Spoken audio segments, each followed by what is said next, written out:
네가 내 대신 얘 과외 선생님 좀 해줘라. 영어. 기정이가 그렇게 손재주가 좋다며? 서울대학교 문서위조학과 뭐 이런 거 없나?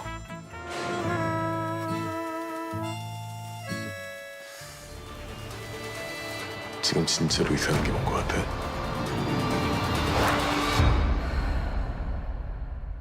네, 안녕하세요. 30미닛의 신기주 기자입니다. 오늘은 문화로 읽는 경제, 기생충의 경제 효과에 대한 이야기를 다뤄보도록 하겠습니다. 1,750억 원 대비 135억 원. 영화 기생충의 흥행 매출 대비 제작비 비율인데요. 총 제작비 135억 원으로 무려 13배에 달하는 흥행 매출을 기록한 셈입니다. 어벤져스 엔드게임의 경우 전 세계 흥행 수입이 13억 3,100만 달러 정도 됩니다. 총 제작비가 5억 달러니까요. 3배가 좀 안 되죠. 기생충이 한국에서 개봉한 게 2019년 5월 30일이니까 1년이 좀 안 됐죠. 지금까지 전 세계에서 40여 개 나라에서 개봉했습니다. 그 중에서 가장 큰 수익을 올린 나라는 역시 한국과 북미, 미국 시장일 텐데요. 한국에선 아시다시피 이미 1,000만 관객을 모았고요. 미국에선 지난 2019년 10월이니까 3개월여 정도 전에 개봉했고요. 흥행 수익은 무려 300억 원 정도입니다. 무엇보다 지난 1월 6일 골든글러브 수상이 흥행의 불쏘시개 역할을 했다고 분석해 볼 수 있습니다. 미국 시장은 커서요. 한국과 달리 전국 동시 개봉이 말처럼 쉽지가 않습니다. 기생충처럼 자막에 달린 외국 영화는 말할 것도 없죠. 대체적으로 순차 개봉을 하게 되는데, 그런데 골든글러브 외국어 영화상 수상 이후에 상영관 숫자가 오히려 확대되는 모습을 보여왔습니다.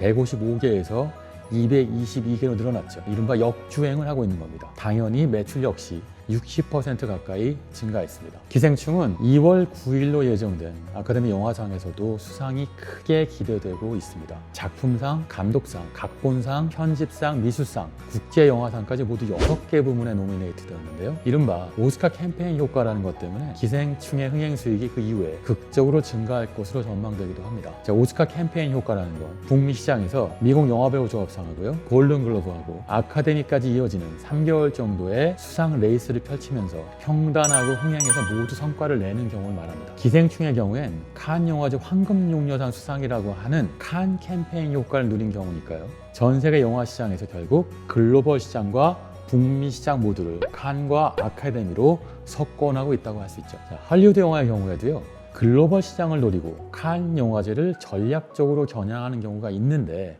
또 반대의 경우에는 자국 영화상이란 비판을 받고 나는 아카데미의 폐쇄성 탓에 북미 시장에서는 외면받기 일쑤였기 때문에 아카데미가 문호를 개방한다는 의미로 외국의 영화상을 신설할 경우도 있었죠. 그런데 반면에 골든글러브와 달리요, 아카데미는 작품상 후보 기준에는 오히려 언어 장벽이 없습니다. 골든글러브는 대사의 최소 50%가 영어여야 작품상 후보에 오르게 되는데, 아카데미는 그런 제약이 없어서 기생충이 작품상 후보에까지 오르게 됐고요. 칸 황금용녀상 수상작이기 때문에 작품상에서도 유력한 후보로 점쳐지는 게 사실입니다. 골든글러브 시상식에서도 기생충 팀은 다른 후보들과 달리 메인 무대 객석에 초대됐었고요.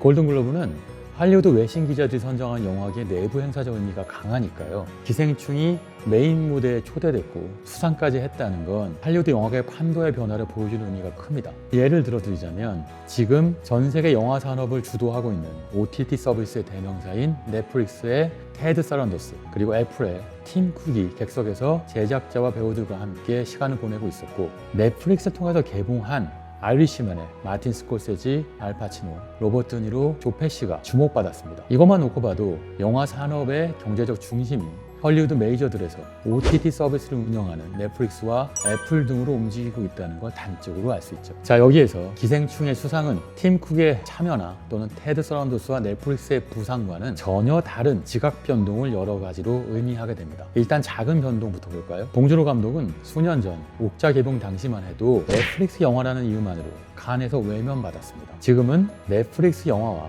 아닌 영화를 구분하는 것 자체가 우스운 일이 된 형국이죠. 한국어로 되는 외국어 영화의 부상이라는 건 북미 시장에서 한국의 문화적 소프트 파워가 상승했다는 걸 상징하는 게 사실입니다. 그런데 여기서 더 중요한 포인트가 있습니다. 사회자 리키 제바이스가 했던 말처럼 기생충은 일회성 정치적 올바름이 아니라 본질적인 세계의 정치 경제적 구조에 관한 질문을 던지는 영화고, 글로벌 빈부격차 문제를 본질적으로 다루고 있는 영화인데, 이 영화가 북미 시장에서 특히 골든글로브와 아카데미에서 주연 배우 자리에 올랐다는 겁니다. 사실 미국에서는 기생충의 수상과 흥행이 한국어로 되어 있기 때문이 아니라 누구도 쉽게 다루지 않는 불편한 진실을 다룬 영화가 흥행하고 수상하고 있기 때문에 더 관심을 갖고 있습니다. 여기서 진짜 아카데미 작품상의 수상 여부가 중요해지는 이유가 나옵니다. 골든글로브에선 일단 외국어 영화상 수상에 그쳤죠. 이 말은 북미 지역 이외의 지역에서 아주 특별한 영화가 만들어졌다는 걸 골든글로브가 또는 영화 비평가들이 인정했다는 정도입니다. 하지만 아카데미에서 작품상을 수상하게 된다면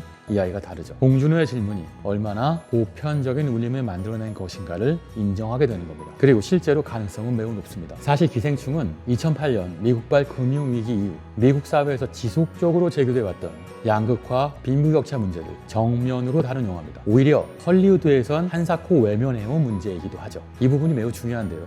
아카데미는 지난 수년 동안 화이트와싱 논란을 피하기 위해서 흑인 배우들이 또는 흑인 감독이 등장한 영화들에 주로 표를 던졌고 작품상과 감독상과 배우상을 가져가게 만들었습니다. 결국 아카데미는 인종적 평등에는 매우 예민하지만 경제적 불평등을 외면해왔다는 얘기죠. 봉준호는 사실상 평생 빈부격차와 불평등 이슈를 다뤄온 경제사회파적 감독입니다. 전국에서 300명이 봤다고 하는 플란다스의 개부터 시작해서 괴물과 헐국열차까지 단 한 가지 주제, 빈부격차를 다뤄왔던 감독인 거죠. 칸에서의 기생충의 흥행과 수상은 봉준호의 이런 근본적인 질문에 대한 또 문제의식에 대한 인정이었습니다. 기생충은 간단히 말해서 부자 아빠와 가난한 아빠의 이야기입니다. 송강호가 연기한 기택가족, 이선균이 연기한 박사장네, 이 두 가족이 어떻게 얼마나 많이 계층적으로 격차가 있고 그 둘 사이의 격차가 좁아질 수 없다는 걸 그 유명한 계단 장면으로 보여주고 있기도 하죠. 이것은 설국열차에서 봉준호 감독이 기차라고 하는 수평적인 구조로 보여줬던 계층 갈등을 기생충에서는 수직화되어 있는 계단 장면을 통해 시각적으로 구현합니다. 그런데 여기에 한 가지 더 냉소가 들어갑니다. 송강호 배우가 연기한 기택맨은 가난에서 벗어나기 위한 계획을 짭니다. 하지만 그 계획은 터무니없기 짝이 없죠. 그때 기생충의 유명한 그리고 지금 북미 시장에서 가장 유행하고 있다는 대사가 나옵니다. 너는 계획이 다 있구나. 지금 전 세계 경제에선 사회 구조, 경제 구조를 조직화하기 위한 계획이 만연하고 있는 것이죠. 기생충에서의 저 대사는 이런 계획들이 얼마나 부질없는 것인지를 냉소하고 있습니다. 한 예를 들어드리겠습니다. 소득 불평등 정도를 나타내는 지표인 팔마 비율이라는 게 있습니다. 팔마 비율이란 국민 총소득의 인구 비율 중에서 가장 부유한 10%를 가장 가난한 40% 인구 비율로 나눈 값입니다. 이 수치가 클수록 불평등 비율도 크죠. 우리나라의 팔마 비율을 볼까요? 2011년에 1.74배였는데 2015년엔 1.42배, 2016년엔 1.45배, 17년엔 다시 1.44배입니다. 이 수치 자체를 다른 국가와 비교하면 굉장히 충격적인데요. 일본이나 이탈리아나 독일보다 높은 건 당연하고요. 한국보다 큰 나라는 OECD 중에서도 6개 나라뿐입니다. 특히 영국과 미국이 포함됐다는 게 중요한데요. 이른바 영미식 자유주의를 가감없이 도입한 국가일수록 팔마 비율이 높다는 걸 알 수 있습니다. 한국도 그런 나라 중에 하나죠. 결국 기생충의 흥행이 크게 된 나라는 역설적으로 가장 빈부격차가 큰 나라일 가능성이 높아집니다. 칸에 이어 골든글로브와 아카데미까지 기생충에 모두가 환호하고 주목하는 이유는 한국 영화라서가 아니라 보편적인 글로벌 경제 이슈를 정면으로 영화화하고 다뤘기 때문입니다. 저는 백수 가족의 장남 기우가 고액 과외 면접을 갑니다. 참으로 시의적절하다. 과연 그럴까요?